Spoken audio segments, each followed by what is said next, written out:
द्वितीयस्कन्धः अथ चतुर्थोऽध्यायः, 4th chapter from श्लोका 1. सूत उवाच सूत उवाच वैयासकेरिति वचः तत्त्वनिश्चयमात्मनः। वैयासकेरिति वचः तत्त्वनिश्चयमात्मनः। वैयासकेरिति वचः तत्त्वनिश्चयमात्मनः।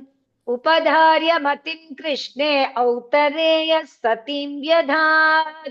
उपधार्य मतिं कृष्णे औत्तरेयः सतीं व्यधात्।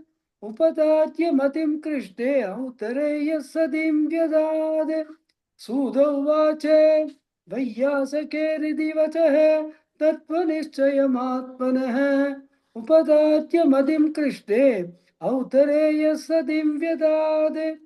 आत्मजाया सुतागार पशुद्रविन बन्धुषु।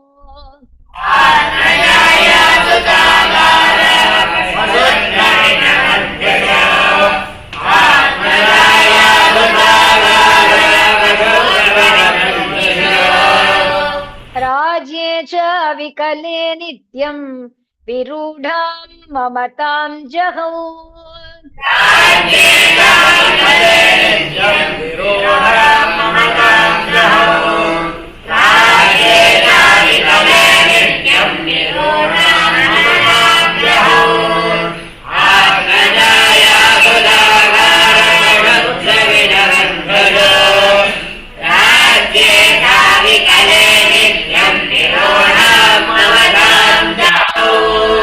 पप्रच्छ चेममेवार्थं यन्मां पृच्छत सत्तमाः। पप्रच्छ चेममेवार्तौ यन्मां पृच्छत सत्तमाः। पप्रच्छ चेममेवार्तौ यन्मां पृच्छत सत्तमाः। कृष्णानुभावश्रवणे श्रद्धदानो महामनाः।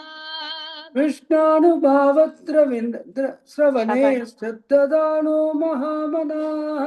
कृष्णानुभावश्रवणे श्रद्धदानो महामनाः। पप्रच्छ चेममेवार्तौ यन्मां पृच्छत सत्तमाः। कृष्णानुभावश्रवणे श्रद्धदानो महामनाः। संस्थां विज्ञाय सन्न्यस्य कर्मत्रैवर्गिकं च यत्।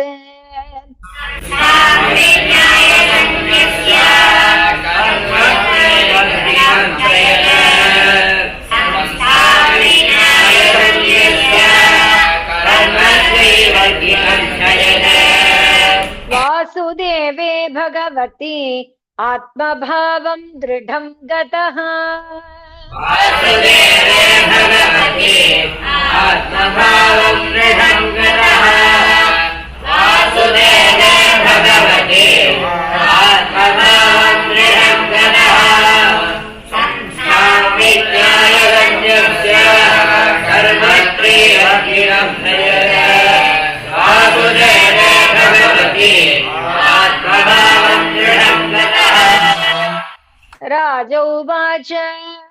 राजोवाच राजोवाच समीचीनं वचो ब्रह्मन् सर्वज्ञस्य तवानघ।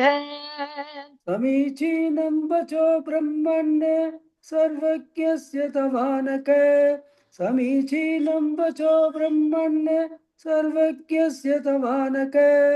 तमो विशीर्यते मह्यम् अरेः कथयतः कथाम्। तमो विशीर्यते मह्यम् अरेः कथयतः कथाम्। तमो विशीर्यते मह्यम् अरेः कथयतः कथाम्। राजोवाच समीचीनं वचो ब्रह्मन् सर्वज्ञस्य तवानक। तमो विशीर्यते मह्यम् अरेः कथयतः कथाम्। भूय एव विवित्सामि भगवान् आत्ममायया।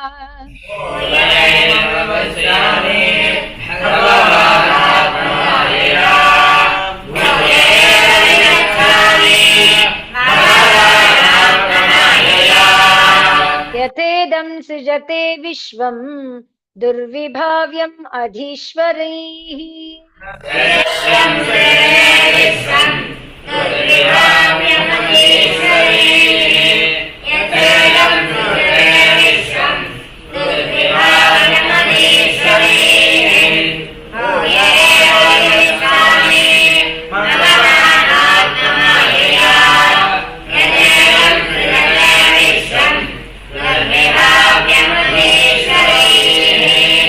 यथा गोपायति विभुः यथा संयच्छते पुनः यथा गोपायति विभुः यथा संयच्छते पुनः यथा गोपायति विभुः यथा संयच्छते पुनः यां यां शक्तिमुपाश्रित्य पुरुशक्तिः परः पुमान् यां यां शक्तिमुपाश्रित्य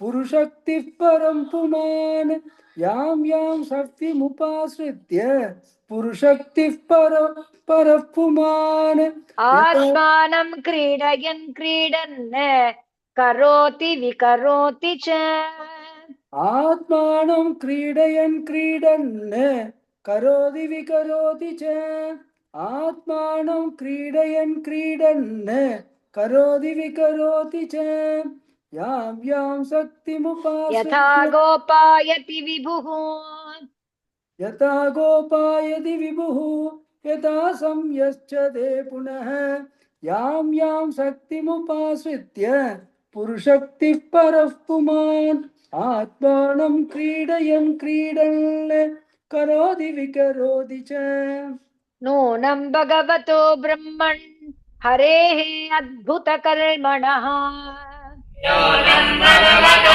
ब्रह्मन् हरेः अद्भुतकर्मणः नूनं भगवतो ब्रह्मन् हरेः हरेः अद्भुतकर्मणः अद्भुतकर्मणः दुर्विभाव्यम् इव भाति कविभिश्चापि चेष्टितम्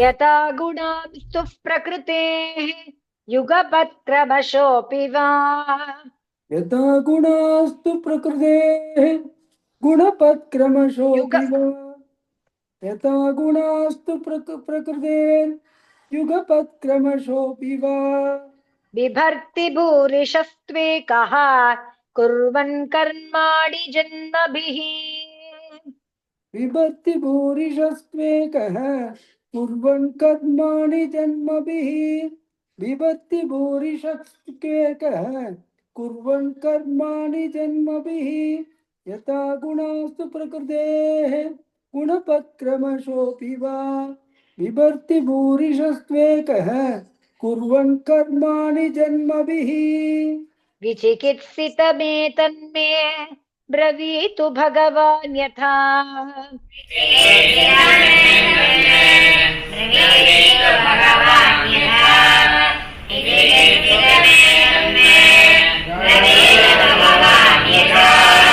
शाब्दे ब्रह्मणि निष्णातः परस्मिंश्च भवान् खलु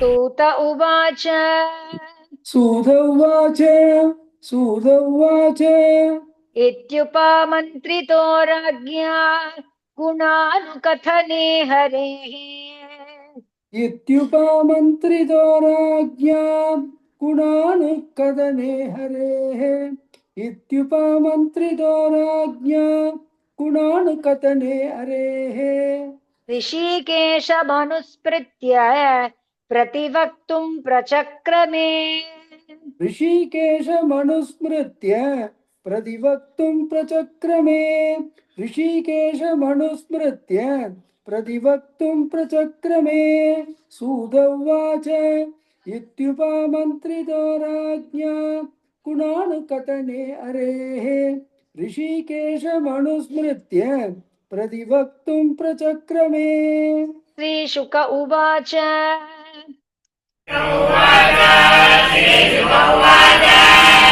नमः परस्मै पुरुषाय भूयसे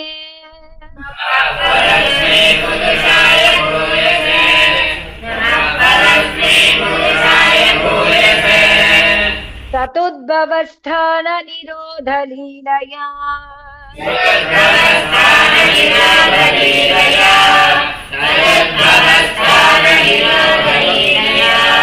गृहीत शक्ति त्रितयाय देहिनाम्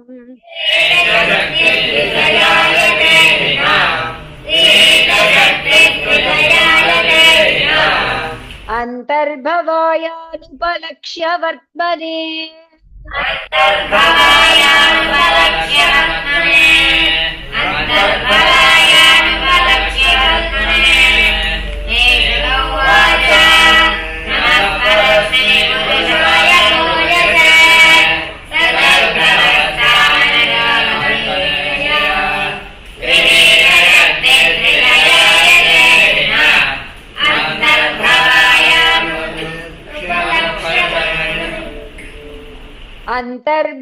अंतर्भवायानुपलक्ष्य वर्त्मने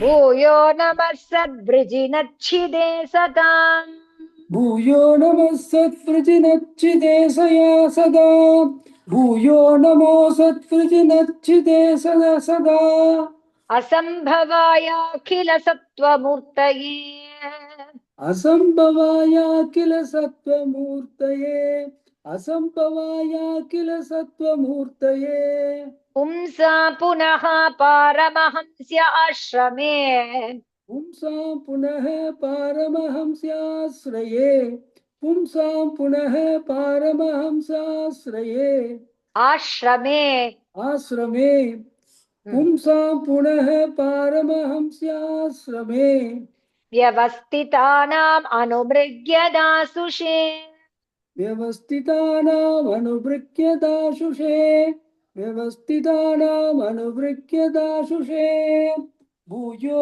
नमः सत्वृजिनच्चिदे सदा असंभवाय किल सत्त्वमूर्तये पुंसा पुनः पारमहंस्याश्रमे व्यवस्थितानाम् अनुवृत्य दाशुषे नमो नमस्ते स्तु ऋषभाय सात्वताम्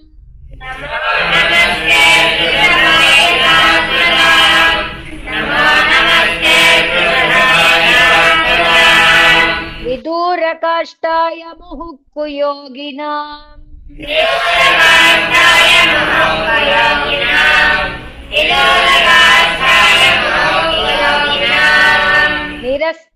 निरस्तसाम्यातिशयेन राधसा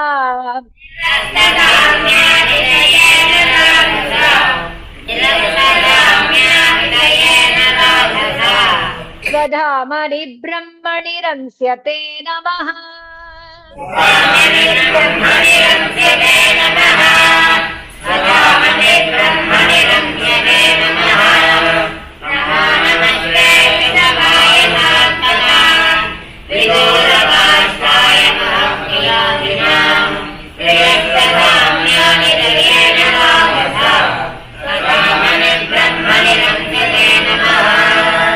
यत्कीर्तनं यत्स्मरणं यदीक्षणम् यत्कीर्तनं यत्स्मरणं यदीक्षणं यत्कीर्तनं यत्स्मरणं यदीक्षणं यद्वन्दनं यच्छ्रवणं यदर्हणम् यद्वन्दनं यत्श्रवणं यदर्हणं यत्वन्दनं यत्श्रवणं यदर्हणम् लोकस्य सद्यो विधुनोति कल्मषम् लोकस्य सत्यो विदुनोति कल्मषम् लोकस्य सत्यो विदुनोति कल्मषम् तस्मै सुभद्रश्रवसे नमो नमः तस्मै सुभद्रश्रवसे नमो नमः तस्मै सुभद्रश्रवसे नमो नमः यत्कीर्तनं यत्स्मरणं यदीक्षणं यद्वन्दनं यत्श्रवणं यदर्हणं लोकस्य सत्यो विदुनोति कल्मषं तस्मै सुभद्रश्रवसे नमो नमः विचक्षणाय चरणोपसादनात्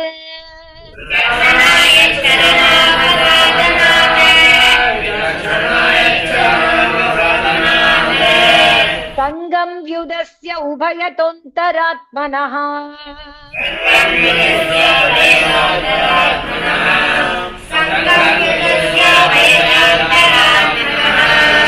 विन्दन्ति हि ब्रह्मगतिं गतक्लमाः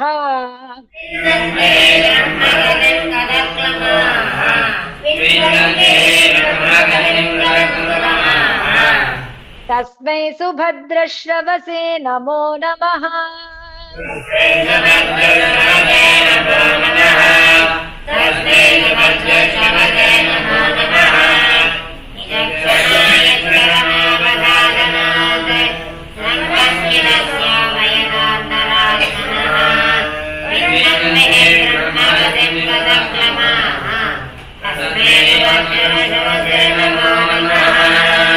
तपस्विनो दानपरायशस्विनः तपस्विनो दानपरायशस्विनः तपस्विनो दानपरायशस्विनः मनस्विनो मन्त्रविदः सुमङ्गलाः मनस्विनो मन्त्रविदः सुमङ्गलाः मनस्विनो मन्त्रविदः सुमङ्गलाः क्षेमं न विन्दन्ति विना यदर्पणम् क्षेमं न विन्दन्ति विना यदर्पणम् क्षेमं न विन्दन्ति विना यदर्पणम् तस्मै सुभद्रश्रवसे नमो नमः तस्मै सुभद्रश्रवसे नमो नमः तस्मै सुभद्रश्रवसे नमो नमः तपस्विनो दानपरायशस्विनो यशस्विनः मनस्विनो मन्त्रविदः सुमङ्गलाः क्षेमं न विन्दन्ति विना यदर्पणम् तस्मै सुभद्रश्रवसे नमो नमः किरातहूनान्ध्रपुलिन्दपुल्कसा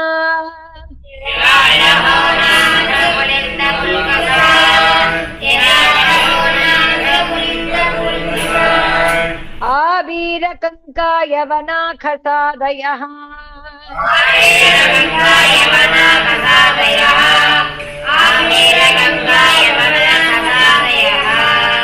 एन्ये च पापायदुपाश्रयाश्रयाः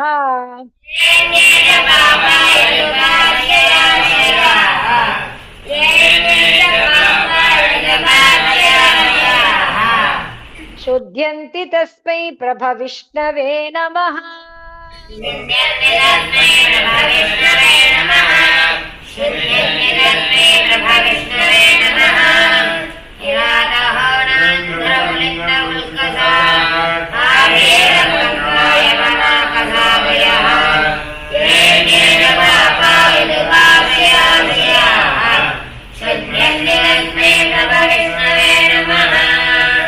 स एष आत्मात्मवतामधीश्वरः स एषात्मात्मवदाममीश्वरः स एषात्मात्मवदाममीश्वरः त्रयीमयो धर्ममयस्तपोमयः त्रयीमयो धर्ममयस्तपोमयः त्रयीमयो धर्ममयस्तपोमयः गतव्यलीकैरजशङ्करादिभिः गतव्यलीकैरजशङ्करादिभिः गतव्यलीकैरजशङ्करादिभिः वितर्क्यलिङ्गो भगवान् प्रसीदताम् वितर्क्यलिङ्गो भगवान् प्रसीदताम् विदर्क्यलिङ्गो भगवान् प्रसीदताम् स एषात्मात्ममवादमधीश्वरः त्रयीमयो धर्ममयस्तपोमयः कदव्यलीके रजसाङ्ग अदशङ्करादिभिः विदर्क्यलिङ्गो भगवान् प्रसीदताम् श्रियः पतिर्यज्ञपतिः प्रजापतिः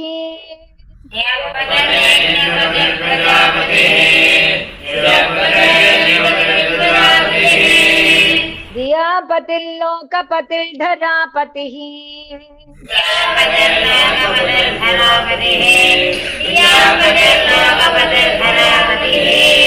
पतिर्गतिश्चान्धकवृष्टिसात्वताम्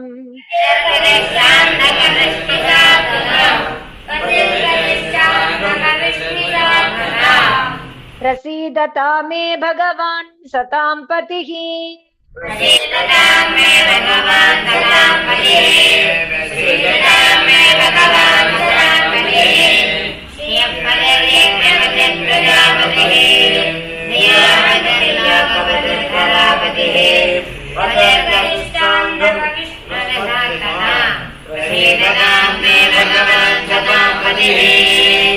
यदग्रविध्यानसमाधिदौतया यदग्रविज्ञानसमाधिदौतया यदग्रविज्ञानसमाधिदौतया यदङ्ग्रि अभिध्यानसमाधिदौतया இன்னொரு வாட்டி சொல்லுங்க यदङ्ग्रि अभिध्यानसमाधिदौतया यदङ्ग्रियविज्ञानसमाधिदौतया यदङ्ग्रियविज्ञानसमाधिदौतया धियानुपश्यन्ति हि तत्त्वमात्मनः धियानुपश्यन्ति हि तत्त्वमात्मनः धियानुपश्यन्ति हि तत्त्वमात्मनः वदन्ति चैतत्कवयो यथा रुचम् वदन्ति चैतत्कवयो यथा रुचौ वदन्ति चैतत्कवयो यथा रुचौ समे मुकुन्दो भगवान् प्रसीदताम् समे मुकुन्दो भगवान् प्रसीदताम् समे मुकुन्दो भगवान् प्रसीदताम् यदक्रियविज्ञानसमाधिदौतया धियानुपश्यन्ति हि तत्त्वमात्मनः वदन्ति चैतत्कवयो यथा रुचौ समे मुकुन्दो भगवान् प्रसीदताम् अचोदिता येन पुरा सरस्वती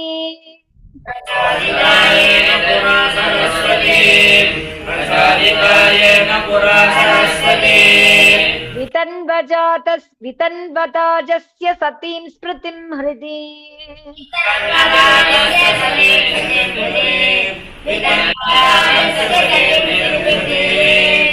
स्वलक्षणा प्रादुरभूत् किलास्यतः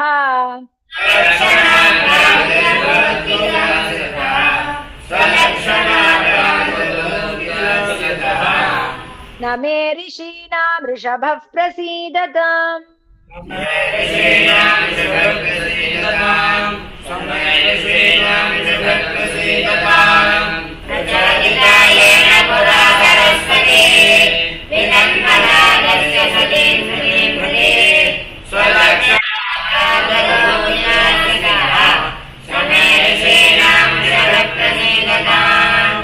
भूतैर्महद्भिर्य इमाः पुरो विभुः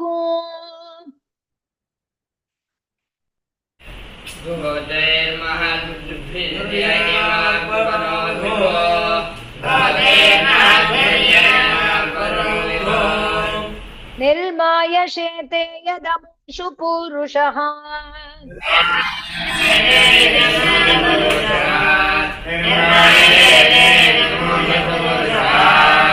भुङ्क्ते गुणान् षोडश षोडशात्मकः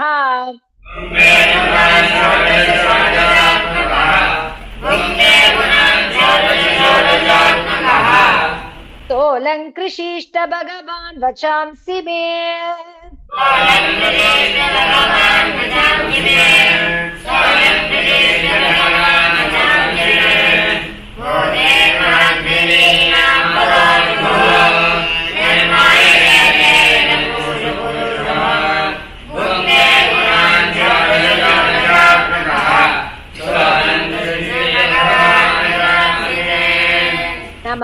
नमस्तस्मै भगवते वासुदेवाय वेधसे नमस्तस्मै भगवते वासुदेवाय वेदसे नमस्तस्मै भगवते वासुदेवाय वेदसे पपुर्ज्ञानमयं सौम्यायन्मुखाम्बुरुहासवम् पपुज्ञानमयं सौम्य यन्मुखाम्बुरुहासवम् पपुज्ञानमयं सौम्य यन्मुखाम्बुरुहासवम् नमस्तस्मै भगवते नमस्तस्मै भगवते वासुदेवाय वेदसे पपुर्ज्ञानमयं सौम्य यन्मुखाम्बुरुहासवम् एतदेवात्मभूराजन्नारदाय विपृच्छते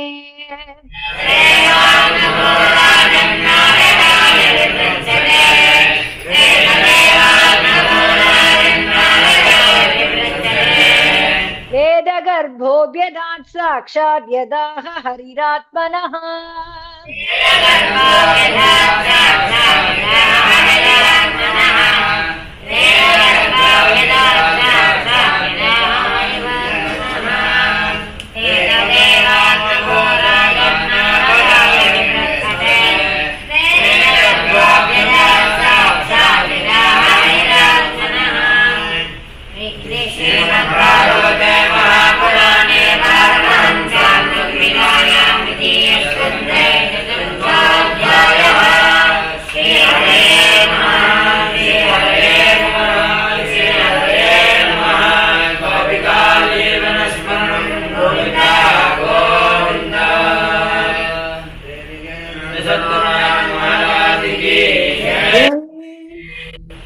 राधे कृष्णा।